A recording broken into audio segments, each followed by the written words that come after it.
Oui, la même m'a dit que nos ancêtres sont des singes, on n'a pas justifié. Tu dis quoi? Votre m'a dit quoi? Il dit que nos ancêtres sont des singes, on n'a pas justifié.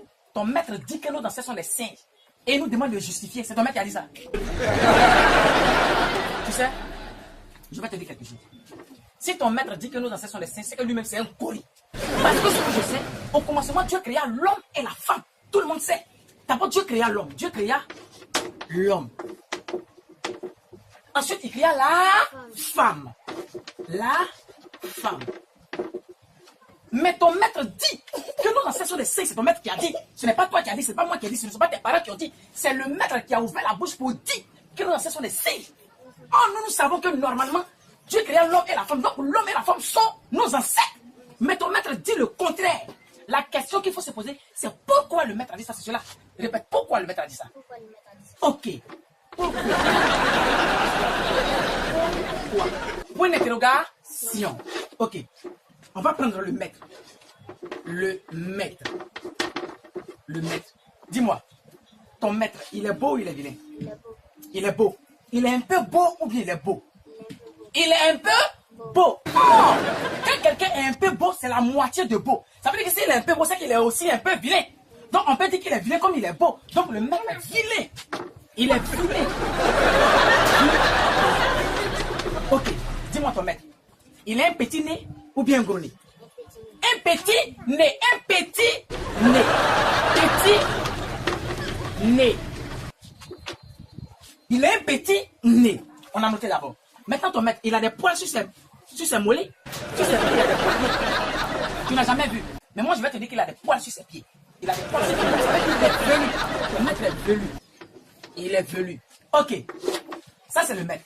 On va prendre maintenant les caractéristiques du singe. Ici, ton maître est vilain. Puisqu'il est un peu beau, il n'est pas totalement beau. S'il est un peu beau, c'est qu'il est un peu vilain, donc il est vilain. Or, on sait que tous les singes sont vilains. Quand tu croises un singe quelque part, tu te mets à fuir parce qu'il a une laideur chroniquement électronique. Tu comprends un peu? Donc, le maître est vilain. Oh, le singe aussi est vilain. Le singe est vilain. Ok. Ici, ton maître a un petit nez. On sait qu'il y a des singes qui ont des gros nez. Mais il y a beaucoup, la majorité des singes qui ont un petit nez. Il y a d'autres mecs qui n'ont pas de nez, c'est les trous des narines qu'on observe. Donc le singe aussi a un petit nez. Ok. Maintenant, velu. Velu, c'est le diminutif de poilu. C'est parce que c'est un homme, c'est pour ça qu'on dit qu'il est velu. Sinon, si c'était un animal, on aurait dit qu'il était poilu. C'est parce que c'est un homme qu'on a dit qu'il est velu. Donc on sait que le singe est rempli de poils.